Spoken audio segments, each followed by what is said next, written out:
So I need your help with something. First of all, as you can tell, we're a mixed class, so that's very exciting for me. Except her in the back, she's texting. Who are you texting? I'm just curious. No, it's cool. I want to know. It'll work it in today. Your boyfriend? All right, that's cool. I'll talk about that too. Not my boyfriend, but the importance of staying connected. But it's cool because we have two classes, and as Mr. Relespino was saying, that's the only time I'm going to call him Mr. Relespino. He's art to me. The great thing about this is that we have representatives from Puente in this class, which is another passion of mine. And then we have, can somebody let somebody, I think somebody's late. And we have Chicano Lit here, which is also a passion of mine. So it's great. It's the two worlds coming together. And the best part of the college in terms of student engagement, in terms of students taking classes and participating, not because they have to, but because they want to be part of something bigger. And in some ways, that's kind of why I'm here. But let me read you the question so you can help me, because I do, as all of you probably know, have a tendency to wander, but I want to use the time efficiently. I'm also being recorded, which is a little bit additional pressure for me. But I do have some things that I want to share with you based on the questions. So they're really good questions. So I'm going to talk about what my educational journey's been like. I'm also going to talk about the challenges. So somebody remember that, challenges, and what happened when I was going through school, particularly getting my bachelor's from UTEP. And then also, how did I handle those challenges? Why did I go to college? Which is kind of a interesting question that I've been turning around in my head. What motivated me to get the degree that I got? And then also, you know, this is actually my favorite part, and I'm not sure if I know how to answer it. What did I learn? What was unexpected about my degree? You know, what did I get out of that? And I actually have something to say. Camille is late, so technology is not our friends. I apologize. All right. So as I think most of you know, I was born and raised here, and I literally was born and raised here, 10 minutes from here. There was a hospital here in Tigua off North Loop. I was born in Tigua Hospital. I was raised in the Lower Valley. As I've mentioned before, I'm really proud to be from here. I didn't plan on coming back and teaching at Valle Verde and EPCC. In a little bit, I'll talk about where my education took me. But I did start here, and that's very important for me because I do feel that when I come to work, I'm not just coming to do a job. I like to feel that I'm part of the community. I don't live in the Valley anymore, but my heart is here. My grandparents are buried here. Things have changed, but I'm very proud to be a graduate from Isleta High School. And that's something that I mention all the time because, you know, like Art here is from Bel Air. You guys have all graduated from somewhere. And whether or not you had a good experience in high school, and I have to admit mine was mixed, and I don't remember a lot of it. I had too much fun in high school. And that's probably not the best place to start. I'm not sure that's what I was being asked to do, but I enjoyed school for the social part of it way too much. And the reason I mention that is because I also don't know how this is going to sound, but I've always been a pretty smart guy. School was easy for me. I did not struggle. I did not have to go to like tutoring. I didn't have to stay after school. It came easy to me. And I always feel so fortunate and privileged that I got through school academically. You know, I wasn't a great math student, but I always figured it out. Or I could ask a friend, or I could ask the teacher. I just did really well in school, and I think that's why I continued in it for so long. So I went to school in El Paso, elementary. We used to have middle schools back then, so I went to middle school. And then after high school, I immediately went to UTEP. And again, probably not what is going to sound, it'll all sort of make sense later of why this was important to me. But the reason I went to UTEP is because I sort of felt like I had to go. It was expected of me to go. By whom? I think the friends that I kept with, which were all really smart, but also by teachers. You know, a lot of teachers worked really hard for me. I can remember tons of teachers, from my kindergarten teacher, Mrs. Gonzalez at Father Yermo Elementary, to my 7th grade science teacher, Mrs. Smith, all the way to my journalism advisor at Isleta, Mrs. Kynard. And I dropped those names not because I know what they're doing now or where they're at, but I remember that they cared about me. I remember that they always valued that intellect, that person that I guess they must have seen something in me. So I have such great respect for teachers, beginning with from the time you enter a school system. How many of you remember your kindergarten teacher? Okay. What do we remember about them? What do you remember? He or she? She, right? Yeah. I mean, she just tried her best to teach us everything. Was she sweet? Yeah. Yeah, she was really nice. Kindergarten teachers are the bomb, right? I think there's like a special place in heaven where kindergarten teachers go and they smell a certain way, right? They smell like holidays, right? They have those cool vests, right? Mrs. Gonzalez, and this is crazy. When I was at UTEP, I went to an event. I actually hear Edward James Olmos talk, the wonderful Chicano actor, and I turned around and I saw, well, actually, like this, I saw a woman and then I suddenly shrank.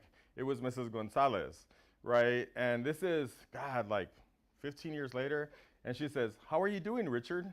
And I was like, "You remember me," right? So I had this weird emotional breakdown. And actually, she lived to be 96, and she came out in the paper, and like a bunch of students remembered her. So even though I thought she was just nice to me, she was nice to everybody, right? So I went to UTEP, and something strange happened. I got really bored. I got super bored. Most of my school friends had either gone to the Army, all my guy friends joined the military because school wasn't for them. And my other friends went to like Harvard, they went to UT Austin. I had some go to like film school. I don't think anybody went to law school at the time. Eventually they did. Or they joined like the police academy. So I didn't really feel that first year that I was having any kind of experience. So what did I do? I had to figure out what I wanted for myself, because this is a good time to tell you that my parents didn't go to college, right? Like many of you, I am part of a first generation. My older brother did go to school. He went to UTEP and he became successful in media. But my dad was a high school dropout, and my mom, super brilliant.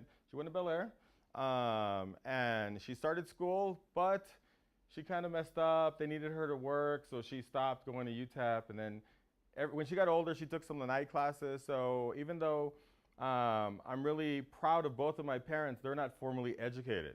So I couldn't go to them and say, "Hey, like, where's my college fund?" Or, "Hey, like, help me with my scholarship applications." I couldn't do that because I wasn't part of a family that had higher education as part of their background. So I did the only thing I could think of. I went to the library. I got a big book of colleges. I opened it up. I looked at schools I wanted to go to, and I told my mom, I said, "Where can I go?" Right? I didn't even ask like where I was gonna get money, but I just said, "Where can I go?" She says, "Well, you have a tia in San Jose, right? You have like cousins in California." And I was like, "Cool." So I started looking at schools in California. I'd seen it on TV, right?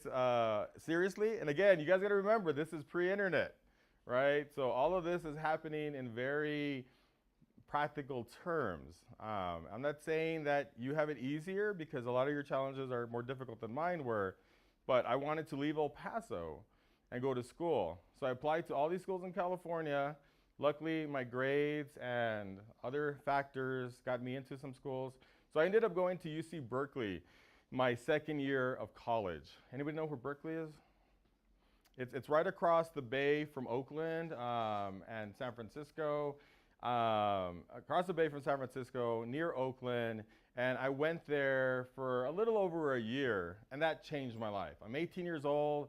I leave El Paso for the first time. Everything's new to me. The temperature is new to me. The people are new to me. The food is new to me. And it was the best. I got out. I had a taste for what real college was away from home. And I say real in the sense of a more rounded experience than just driving from my house to UTEP and back home, right? Because like a lot of us, we go from our homes to school, to work, friends, home, school, work, and we get into this rut sometimes, and we're not challenging ourselves. So that was my first challenge, is to be away from home. What I didn't know, because I was privileged and I was very lucky that both my parents had really good jobs, I didn't know how expensive it was. I later found out that my mom had to put a second mortgage on the house to pay for my tuition, because I had to pay out-of-state tuition. And then I also found out, and this is strange, she and my dad had a huge fight because he didn't want me to go. He says, no, we're not paying for him to go. It's just a waste of time. And later when I found that out, I was so mad. I was like, what the hell, right? And he says, well, I didn't know better. Well, how's he gonna know? He never went. He never finished high school. So the value of my education has a bunch of different layers on it, right? So obviously the money part, which all of you I know very well. You guys know that too well, of how much you spend and so forth. But also family values. You know, how much does your family value education? Not learning, which can be learned outside of this room and outside of these walls, but education, because it is expensive. You know, I'm a father now. My son's only in second grade, but I'm already worried about how to pay for college, right? Because when I found out that some of my friends later on in life had like college funds and like their parents had set money aside, I went to my parents. I was like, hey, where's my college fund, right? I'm all like greedy, right?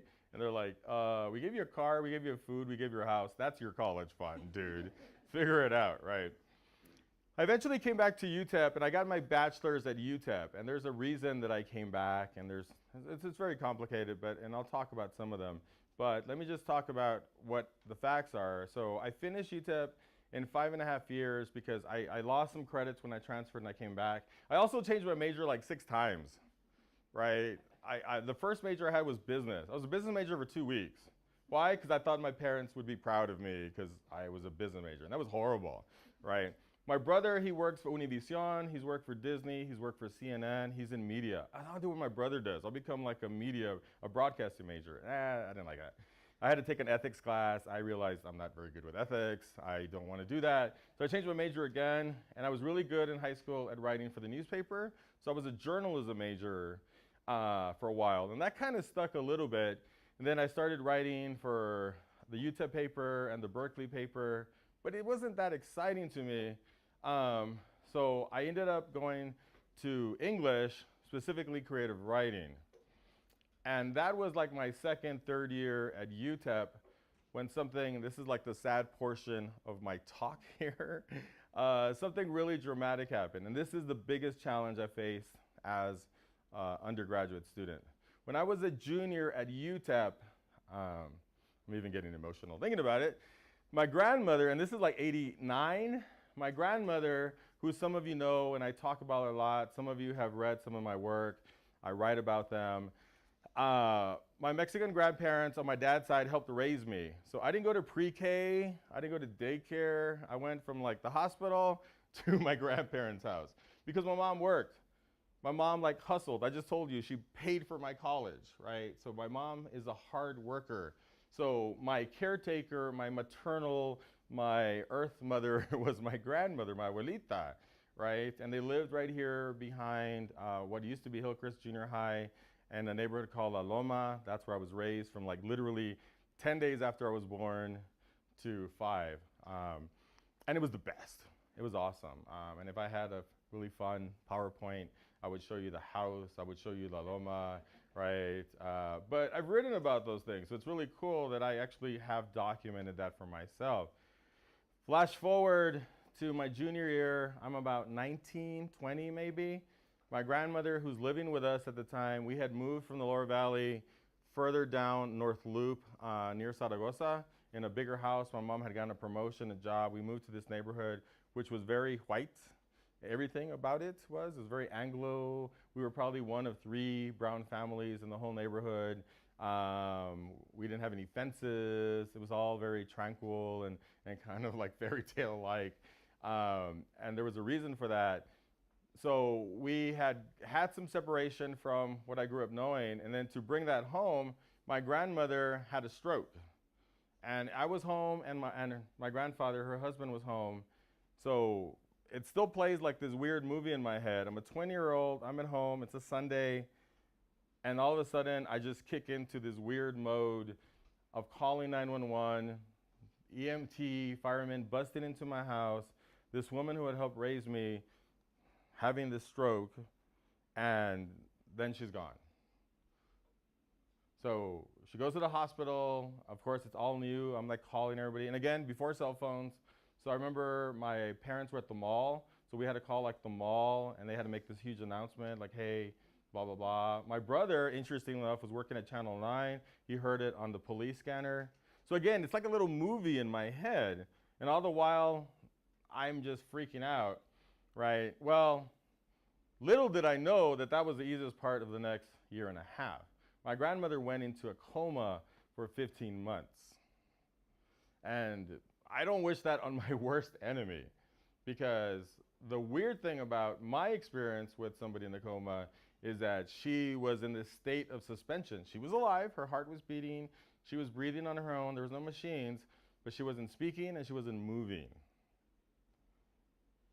So, you know, and she was never in great health, so, but it's different because if she had passed away, because I imagine, I'm not gonna ask you to raise your hands, but you guys know that I teach here, and I have students already in week 5 who are missing classes. I say, where were you? They say, oh, my cousin passed away, my mom passed away. So I know that deaths are a part of our responsibilities to our families and our homes. But again, mine didn't pass away. She was in a state of limbo. And the way that it worked, depending on how her body was functioning or not functioning, she'd either be in the nursing home being watched over by people that could monitor her, or if something should happen, and I'm not going to get into crazy details, but when somebody is bedridden for that long, all these physical issues come up. So then she'd go to a hospital. And this is going on not for 1 day, 1 week, 1 month, 15 months. So during those 15 months, you know, I have school. I started working at school as a tutor. I was dating a girlfriend. I had friends. But in the same way that my grandmother was in suspension, so was my life. I wanted to quit everything. I just couldn't deal with it. I later found out, I started researching, you go through different stages. Because I was pissed too. I was sad, I was angry, I'd shake her. You know, I was like, wake up, right? I'd play music for her. You know, I was resentful. I was born and raised Catholic. So that called into question. I wasn't always like a great Catholic or anything. We didn't go to church, but my grandmother did. So I'm like, okay, you know, if you believe in something, why is this happening? And then our family's just all over because everybody's dealing with it differently. So that experience of being in suspension caused me to think about what mattered to me.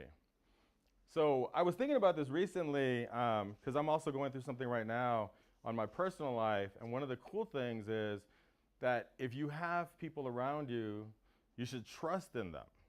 So if you guys are facing challenges right now, however small or big they may be, I hope that you have someone, and it might not even be at home, because I'll be honest with you, my friends then and now have been very supportive, especially when it comes to like family issues. So my friends would make me leave the house, you know, my girlfriend's like, talk to me, you know, let's go do something. But I had a boss at UTEP, Renee, I forget her last name, it was a she, and she called me in, she says, hey, how's it going? You know, this is like this is the middle of the coma, and I'm like freaking out. I want to drop out of school. I don't want to do anything, right? So she calls me in the office and she asks me how I'm doing, and I tell her I'm doing, and she says, well, I need to give you some advice. And I remember the advice she gave me, but I remember something even greater. The thing about Renee was that she was in a wheelchair and her fingers were always sort of in this position. She had lupus, and she had other diseases and conditions. She had had like 100 surgeries. So I remember sitting there and looking at all the scars in her hands and her limbs, and here she is, it's like giving me help, you know. And the advice she gave me, I'm going to give this to you now when you're facing something tough. Do the normal stuff. Wake up in the morning, take a shower, brush your teeth, eat something, get dressed, get dressed, okay? Leave the house, right? Go to work, go to school, go see your friends, repeat.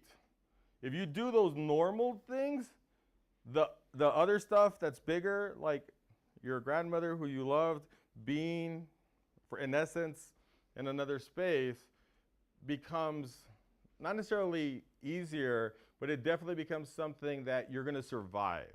You're going to get through it. And obviously, I'm standing here and I did. Eventually, my grandmother passed away. I was somewhat grateful because I know she wanted to be in heaven. I know she believed in it. I wanted that to happen. Our lives continued. I graduated from UTAP. After UTAP, which was a huge thing, I ended up going to graduate school. And I'm going to pause here in a bit, but let me just, so after UTEP, I actually came to work here. I worked here for a couple of years in the writing center, and I taught ESL classes. But I went back and I got a master's at New Mexico State, and then I eventually got a master of fine arts at Arizona State. But getting through that bachelor's and getting through those 15 months was the challenge. And that had nothing to do with how chemistry was, or writing the essay, or the equations that I didn't understand in calculus, right? It had to do with somebody who loved me and how much I was willing to learn from that experience. So when I write about it, because I'm also a writer, as you guys know, that's the empowering part of it. So let me pause there, take questions, and then I do want to talk, let me forget, about what unexpected thing happened. I didn't expect that, but something else unexpected happened I want to talk about. Are there any questions for me so far? I know, it's kind of a sad story, but...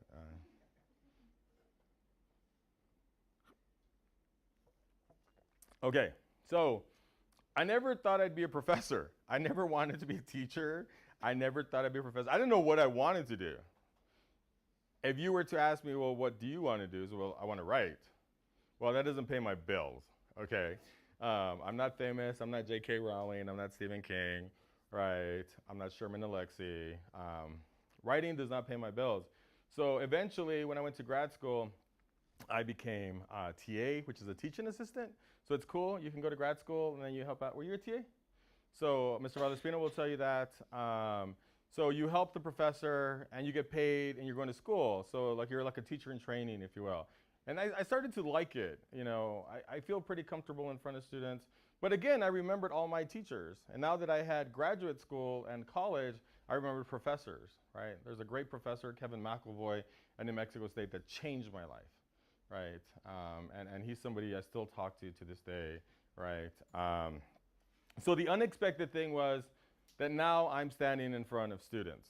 Now I am participating in what created me, which is kind of a weird thing to say, right? So I've been in school, and my family always jokes at it, because they're like, what do you do? Right? Like my tia or cousins I haven't seen. I said, oh, I'm a professor. So basically, if you think about it, from kindergarten till this day, I've been in a school setting. I've never worked. I worked at a grocery store for like 3 months. I was a bag boy when they used to have bag boys. It's horrible. I was so bad at it, right? So I've never clocked in anywhere. No, I worked at a warehouse. My mom made me work at a warehouse, her warehouse, one summer. Because my grandparents are blue collar people. My grandparents were blue collar. My parents were managers, supervisors in warehouses. So for them, work is not, you know, when I go to work, I go read essays, read for me, essays, write. So I don't really do anything with my hands. I always talk about that. My grandfather, who I adored dearly, was a laborer. He was a plumber. I was just talking to a kid who's helping his dad welding. My dad's also a welder. Even my brother, even though he wears a coat and tie to the office, he's really good on the weekends in the garage. I don't do that. I'm just not good at it, right? I do use my hands to write. I do write still. Longhand, I use my intellect. So being a teacher was totally unexpected. And then the last thing I'll say, and it just happened to me right now, I've been here now for 13 years, but I've been teaching for about 15, 16 years. So I have tons of students now. And it's awesome because I'll go to the movies and they're working the movies and they give me discounts. So that's really cool. Or they'll give me like an extra piece of pie at Madeline and stuff. So it's awesome. And hopefully those are the ones that like me. God forbid I go to a restaurant and it's a student that doesn't like me and he's the one making my food, because that's going to be problematic, right? But this student who I had a long time ago, I want to say about 10 years, I say, hey, what are you up to? He says, oh, I'm finishing my bachelor's. You know, I'm having my own graphic design company. And I said, that's great. And I'm walking away and he says, you need to know that you really helped me. And I'm like, right? I'm getting all like misty, right? I didn't expect that, but that's cool because I'm now doing what Mrs. Gonzalez did for me, what Mrs. Smith did for me, what Mrs. Kynard, what Kevin McAvoy did for me. It's all giving back. I've now become the student. You guys are my teachers, right? Those of you who are in my Chicano Lit class, we've already shared a bunch of stories in week 5. I'm learning from you. For those of you in the Puente program, I wish I could tell you that Mr. Espino and I are in it for like great accolades or we're gonna get like huge prizes or anything. But no, we want to see you guys do awesome things. Maybe it's not gonna be in a professor or teacher mode. Anybody want to become a teacher or professor? Okay, maybe you don't know it yet, all right? But whatever you want to do in life, you're always learning. Your learning does not stop when you get that degree. I want you to get all the degrees that you are able to do. Take those home. I was in my office this morning and I thought, I want to take something for show and tell. I'm not a big PowerPoint guy, so I always have something show and tell. So I thought of 2 things I wanted to bring. But as I sat in my office, I was I should grab one of my diplomas. Nah, I should grab like my book, right? I have 2 published books. I wanted to bring you my burrito to show you how that symbolizes my job, but I ate that. So, but the 2 things I would have brought if I could access them readily. I remember when I was in grade school, and I went to Father Yermo Elementary. It was a Catholic school. That was because my grandparents were paying for it, the grandmother that I talked about. So there's the faith in that. They used to give us pins every year, like for honor roll, like little pins for citizenship. I don't even remember what that was about. But I used to get all these little pins, and I'd gather them up in my room. And every year I would see them. I was like, I wonder what pin I'm going to get this year. Right? And this is all in my head. But my parents are happy. They go to the award ceremonies, right? All of you get certificates sometimes. Save those things. Hold on to those things. Because they're reminders that you did it once. Yes, maybe it was in 2nd grade. Yes, maybe it was in sophomore year. But that piece of paper that hangs in my wall for my BA at UTEP is just a piece of paper. What I told you right now is more symbolic than that. Right? Because I internalize that. And I know that when I face things that, okay, I did that. That was the worst thing that I ever went through, and that was almost 30 years ago, right? The second thing I thought of bringing was something a little stranger, and I don't know how this is going to sound, but about 2 years ago, I had helped my dad open up a bank account. So he was a veteran. My dad was served after he dropped out of high school. He joined the Army, and he was a veteran. So we had to get all the paperwork, right? So I'm helping my dad do this. My dad's kind of hard of hearing. My mom's mad at him at the time. So I'm there, because my brother's never been home. He was smart, he left. So I'm that kid in the family that goes, and fine, whatever. So the lady's all, let me see his paperwork. And I'm looking at his discharge papers, and it says, last grade completed. And for this moment, I had this weird, like, Twilight Zone moment, because it says 8th grade. And in my head, I was like, no, that can't be right. You know, but if you think about it, it is, because he dropped out when he was a freshman. So my dad finished 8th grade. I have 3 college degrees. The math doesn't seem to add up, right? Like, how do I get so lucky to be so educated when my parents did whatever they had to do to just make sure we had food, that we had a roof, that we had clean clothes, that we had utilities, right? And I'm telling you that I am lucky, and I'm privileged, and I feel very blessed.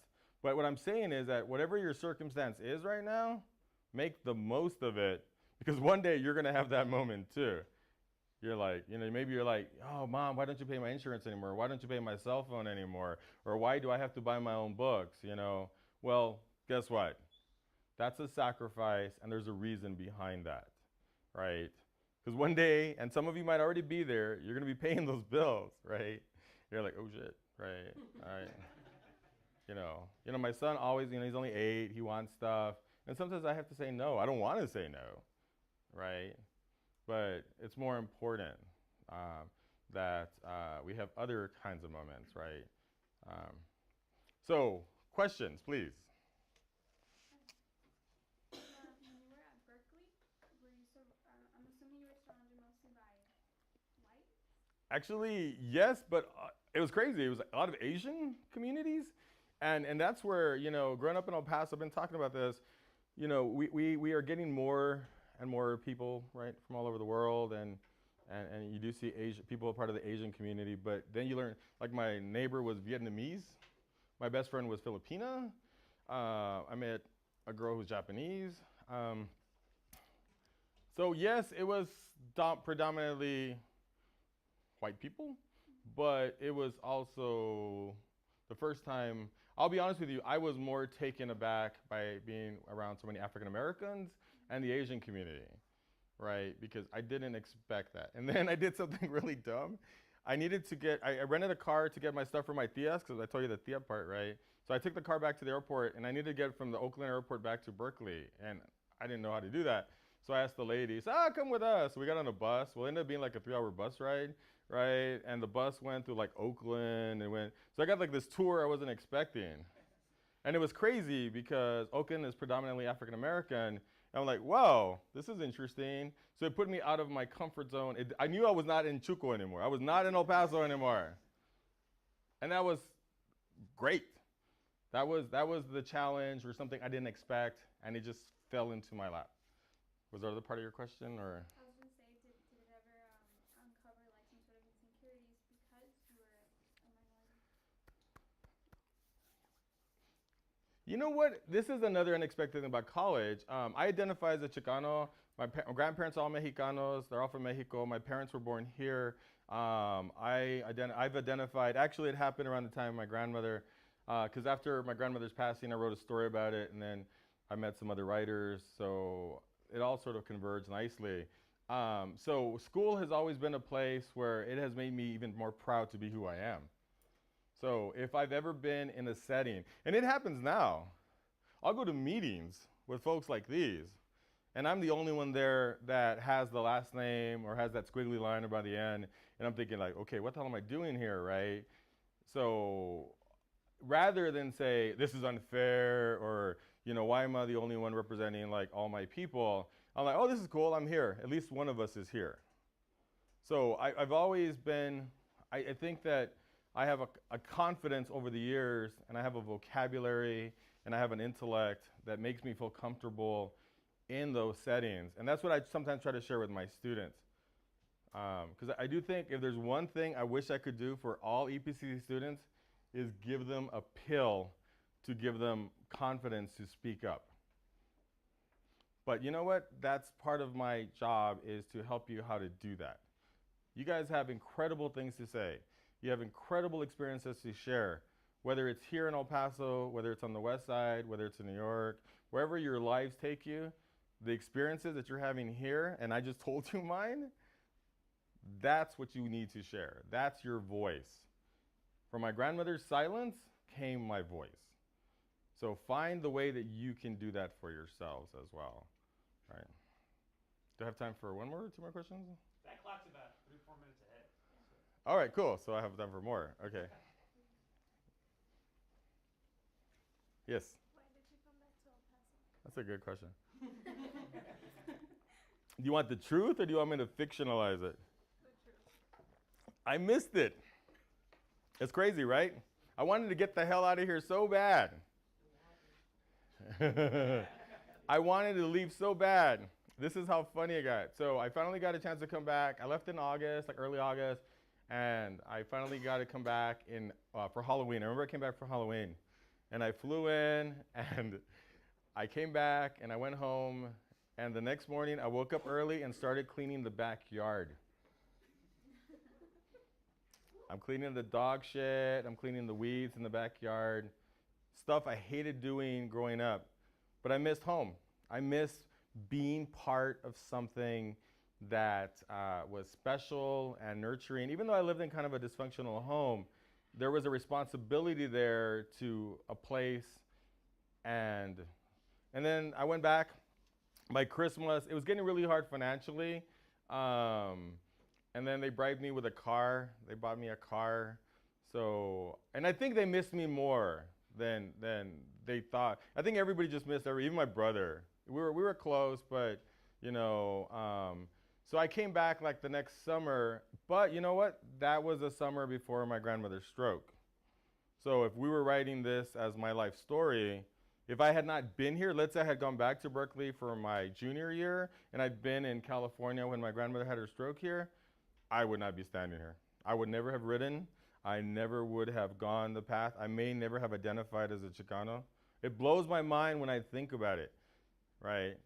It blows my mind. So wherever your life takes you, if you're going this way or that way, you almost have to trust the best that you can that there's a purpose in that, all right? But the cool thing is that when I got a chance to graduate school, I remembered what it was like to leave home. So I could go, even though Las Cruces is there, that was a big change for me. And then I could go to Arizona State. And then this is weird, don't trip out, but after Arizona State, I got my Master of Fine Arts. I took a job in Colorado, a really cool one-year job. Then I took a job in Ohio, a really cool job. And then I took a job in Indiana, a really cool job. So I was single and I didn't have kids, so I moved 5 times. And I moved every year I was in Arizona. So I moved something like 8 times in 5 years. It was like I was in a witness protection program or something. But it was all because of school. And I know for a fact that if I had not risked leaving home as an 18-year-old to Berkeley in a new environment, that I never could have also had the ganas to do the other stuff I did for graduate school and even professionally. Yeah. So with that being said, do you encourage people to leave their hometown at least for a year? That's interesting because the answer is yes, but it doesn't have to be necessarily physical. You guys are living in such a great time. I mean, if we all wanted to go to the Louvre right now, right, we could just look at it online virtually, right? You could see those paintings virtually and have that kind of experience. I just get nervous, and this is going to be, I'm going to slip into the professor guy. I think we're getting a little bit lazy with technology. And what I mean by that is that, you know, because I mentioned my dad, you know, he dropped out, and you're like, oh, well, he's just a high school dropout. Well, you know what he did? He got on a boat as an 18-year-old, and he went across the ocean, and he was in the army in Germany as an 18-year-old, right? That to me is like, I don't know if I could do that. I mean, I just went on a plane, got off, and into a dorm, right? He left everything. So you have to, I guess, Judith, you have to leave certain experiences and certain conditions. And it can be on a daily basis, right? You guys know what you're doing today. I know you do. You're gonna go to school. How many of you have to go to work after school? All right. Maybe you have to go home and do homework. Maybe you have chores at home. Maybe you have to go pay a bill or something. How about if one day out of your week you do something that is maybe just gonna be towards what you wanna do in life? Maybe just go downtown if you're gonna be an architect and look at the architecture, right? Maybe you drive to Las Cruces and you go out there and visit their awesome, go to NMSU. Those schools are always waiting for us to go visit them. Go to NMSU, and I love NMSU, and say, hey, I want to learn more. And we did this for the Puente students last year. It says, I want to know more about your engineering program, right? Go to a museum. Do something to get you away from the things that do make you feel good so you can better appreciate what you do have. Maybe that's the lesson. That's why I was cleaning the yard, because I had a yard to clean, right? I won't do that anymore, but there's something symbolic about that. And my dad's laugh. He's like, what the hell are you doing? I'm cleaning the yard. Thanks for loving me. Yeah. How about one more comment or question? Yes. I told you you weren't going to be able to. What's up? Wait, do I owe you 20 bucks then? I think so. No, go ahead. Okay. I have a question. Since you're an author, what is your preferred media for your stories? Do you like hard, like for people to touch your books? Right. Or do you like this new trend of having ebooks and PDFs? So when I was in Berkeley, the cool thing is my mom used to send me, like you guys were filling out envelopes earlier. My mom used to send me a $10 bill every week in the mail. Not a check, no PayPal, guys. I didn't have a credit card, 10 bucks in the mail. And I had a meal plan, so my foods were covered. So I could decide what to do with those 10 bucks. It was like my fun money, right? So at some point during that year, I used to go sit at coffee shops because I saw other people at coffee shops. I didn't really like coffee, right? At the time, no, I can't live without it. And I'd have a scone and a coffee because it just seemed very writerly. I'm sure I read like Robert Frost did it or somebody did. I read it somewhere, right? But the cool thing, the coffee shop was outside of a bookstore, and I would look inside the bookstore, and I would look at the end of the alphabet, right? STUVWXYZ. And I said, oh, one day my book's going to be there. And then I'd go and journal, or I'd read, do my homework. That was it. Well, now I can do that. Now, whether it's at a bookstore or the airport or online, my book is there. My book's at the Library of Congress in Washington, D.C. It's going to be there, until the end of days, which is next week. So there's something romantic about having the tangible version. And I forget sometimes. I think I've said this to some of you before. I'll forget, and I'll be like looking for a book, and I was like, oh, that's mine, right? Or I'll be at a bookstore, or somebody will come up to me. I just got an email. There's some students coming for spring break to look at the border over spring break, and they heard about me through a friend, so they want to talk to me about my writing about the border. So I'm for all of it. I don't think you need a book to call yourself an author. I was calling myself in my head a writer and an author before I had books, right? And now it's just another blessing and a privilege. But I think it is that notion of imagining it. So whatever you want to do, right? Because even though we wanted to do this in Puente one time, we wanted to bring in a cap and gown and take your picture when you started the program so that you can see what's going to happen. Because when my grandfather, who saw me graduate from UTEP, that's still really damn cool, right? Here's a man with a second grade education, was a plumber his whole life, and I'm holding a diploma. How cool is that, right? All right, thank you guys so much. I hope that I'm here on campus, so if you ever want to come talk about anything else, or better yet, if I can help you in a kind of direction that's very practical, like who to talk to, where, and if I don't know how, and if we don't know how, we know people. We will put you in touch with a chemist. We'll put you in touch with a dentist. We'll put you in touch with a lawyer. We'll figure that out. But ask us. We're here to serve you. And I thank you for serving us too. So I appreciate it.